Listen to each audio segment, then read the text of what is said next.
Alright, so it took a little bit, but it's finally here. Today I have a Tangtang guide for you so you can understand everything about this character. Talking about her gameplay, kit, builds, themes, weapons, everything that you need to know about her so you can get out of this video and make the best use out of her. So I don't want this video to be real long, so let's just jump straight to the point and start talking about Tangtang herself. She's a cryo caster that can apply cryo inflictions to enemies, deal a lot of damage, and most importantly, she can also apply Arch's ability on enemies. Arch's ability is just one of many different multipliers in the game, but the thing is that the more multipliers you can get access to, the better for your damage, right? So for example, we have Arch's ability on Tangtang. You can just apply attack buffs by using other weapons such as Thermite Cutter, for example, and many characters can get damage buffs on their gears, or even some other characters that can provide damage buffs for them. So having Arch's ability on Tangtang is really good because not only increases her damage, if you're using her with other cryo DPSs in your team,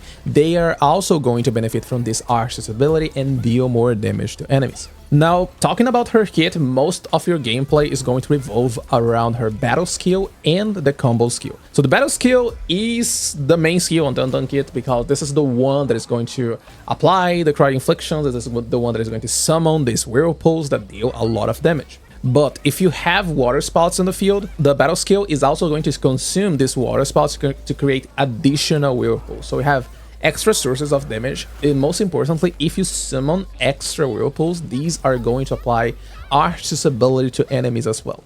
So basically, you want to maximize the number of whirlpools you can summon at a single time, and for this, you need to use your combo skill at the very least 2 times in between battle skills. To trigger her combo skill, you need to apply cryo inflictions on enemies. Either you want someone else on your team that can also apply cryo inflictions, otherwise the only source of cryo inflictions is going to be Tangtang battle skill, which means you're not going to have a second trigger without consuming the water spouts on the field.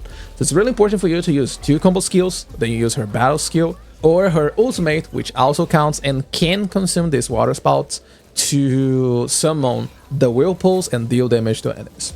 The way her ultimate works is really interesting because it can immobilize enemies, and this includes bosses, by the way. The area keeps dealing damage over time, but most importantly, if you do a diving attack on this area while it's active, it's going to end the effect, and it's going to deal massive damage to enemies, and is also going to summon whirlpools based on the number of water spouts on the field. Same mechanic as her battle skill, but these are going to deal much more damage thanks to her combat talent. So basically, your gameplay is all about using 2 combo skills, and then you have your battle skill or your ultimate to summon these whirlpools, deal damage, and of course, apply Arch's ability on enemies as well.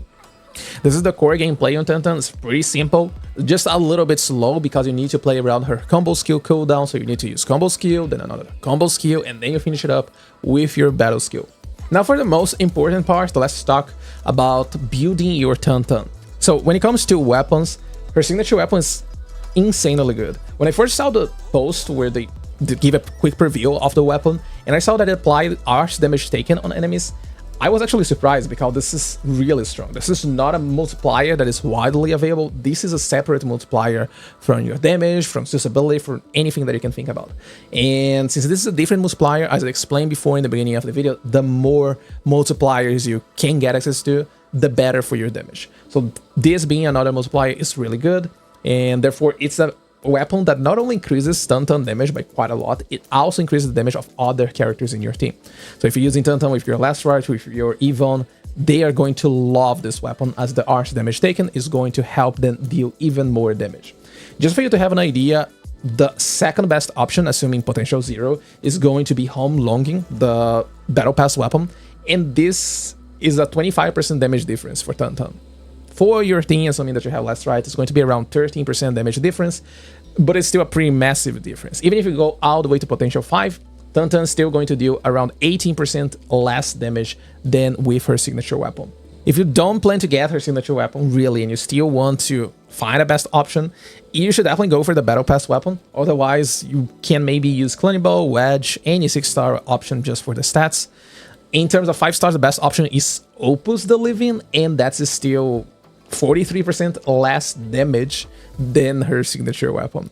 So yeah, I honestly just recommend you to get the Battle Pass weapon if you are not planning on getting her signature weapon, but I really recommend you to try to get it since it's really, really good. And for gears, you're looking to use Bone Crusher 3-piece effect. This is an effect that highly synergizes with Tangtang because, as I explained, you're looking to always use your combo skill 2 times before using your battle skill. So if you're using your combo skill 2 times, this means that you're going to be stacking Bone Crusher all the way to the maximum stacks. So this means a lot of extra damage in your battle skill. And all the Whirlpool, they are considered a battle skill damage. So this is really, really good for your damage potential. All right, for the pieces, you're going to be using definitely the body, the new one that is added on this version, Bone Crusher Heavy Armor T2. This one adds agility and strength, both the main stat and the secondary stat on Tangtang. And it also gives cryo damage for Tangtang. So it's a really, really good option. The kits are going to be Bone Crusher Mask T2. This one gives, once again, agility and strength, both the main stat and the secondary stat for Tangtang. And it also gives battle skill damage bonus 41.4%. You could use, I don't think I have one right here.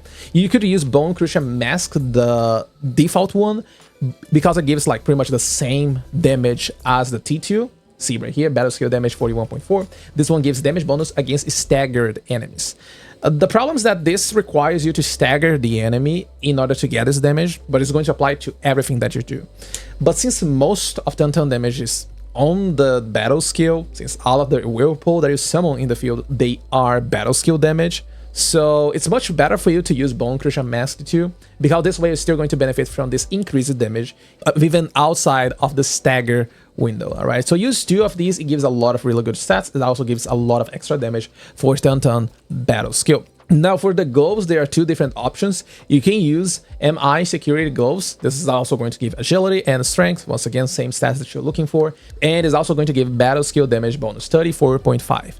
However, depending on the team that you're playing, depending on your rotation, it might be better for you to actually use Lynx gloves or any of these other gloves that can provide you with ultimate gain efficiency. Lynx gloves can provide you with some strength, which, well, is your secondary stat, it's not your main stat, but it's still, I'm pretty sure that there's no agility option when it comes to gloves that gives agility and also ultimate gain efficiency. So this is one of your best options. You go for this one, you can get your ultimate gain efficiency, and this is going to help you achieve your ultimate on your rotations. This is mostly if you're really noticing that at the end of your rotation, when you stun the enemy, you notice that Tangtang's like missing a little bit of energy on her ultimate, and well, this can definitely help you. All right, so and lastly, when it comes to teams, you're probably going to be using Last Right and Tangtang quite a lot. It actually feels really good because Last Right has some source of cryo infliction. This is going to synergize really well with Tangtang. Last Right also has lower cost on her battle skill. More cryo inflictions also means more combo skills on your Last Right. It's a really, really good team, really good synergy between those 2. The rotation feels much better than if you're using Yvonne on your team. I don't have Yvonne, but pretty much the idea of the team is exactly the same. All right, we're just going to be replacing Last Right with Yvonne, which I don't have right here. But the problem with Yvonne is that she doesn't apply cryo inflictions on enemy. And if she cannot apply cryo inflictions on enemy, it means that Tangtang can only trigger her combo skill with her battle skill or with Zaihi combo skill. Right, so it can feel a little bit weird, so you should play around and try to adjust all of your cooldowns to make sure that everything is going to fit properly. Okay, Last Right is just much better. It feels so much more natural because, well, we have cryo inflictions on Last Right, you have cryo inflictions on Zaihi, you also have, of course, cryo inflictions on Tangtang, although you're mostly using for the Arsh's ability. The last slots is going to be kind of flexible. You can use Perlica, which is like 0 SP cost. It's kind of easy to build because you go for maximum Arsh's intensity and then just make use of her electrification to increase the damage of Arsh's characters on your team. You can also go for Gilberta if you manage to put her. The problem is that, especially on the Last Right team, you're stacking too much susceptibility. Like, you could use something else, you know, balance a little bit, because you already have susceptibility on Last Right, talent, the very first one, this one right here. You have Arsh's ability on Tangtang as well, and then if you add Gilberta, this is just more Arsh's ability. With Perlica, you're getting access to something else, so usually you are going to be using Perlica right here on your Last Right team. For Yvonne, if you're using Yvonne instead of Last Right, then you're probably still going to be using Gilberta, simply because, well, Yvonne has no access to accessibility, and most importantly, Gilberta can also lift enemies, and lift breaks solidified enemies, you know, shatter enemies, and deal some extra damage. So all of this together, it makes Gilberta still really strong for Yvonne.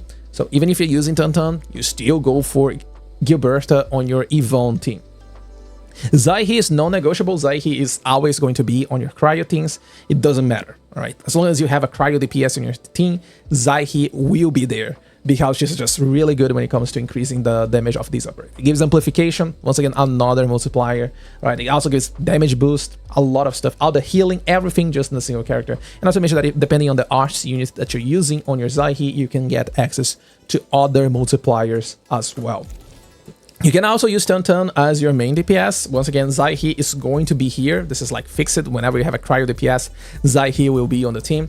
And then for the other two slot, it can be a little bit more flexible. You can use Perlica or Gilberta once again, and you can use Akikuri, for example. I really like Akikuri because it's a character that is going to hold Termite Cutter, really strong weapon. It's also going to provide extra SP, right? But you can also use Alash. However, if you plan to use Alash, you definitely need to use Gilberta on the last slot because Alash requires you to consume Art's reaction on enemies. So this means that you need to use Alash battle skill to solidify enemies, right? You consume all of the cryo stacks that you have right here, then you use Alash to consume all of these and solidify enemies, and you use Gilberta to lift enemies, break them, shatter them, and this is going to trigger Alash combo skill.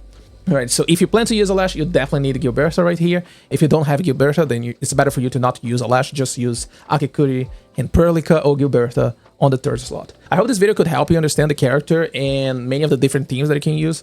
I hope I also explained why you should use a specific character on your team or not well enough. I don't know, but if you have any questions, feel free to drop it in the comments down below. And if you want to stay updated on this guide, because well, sometimes things change, people discover new tags. Me, myself, I also going to discover new stuff, test new stuff. So if you want to get more updated information, you can always check the link down in the description.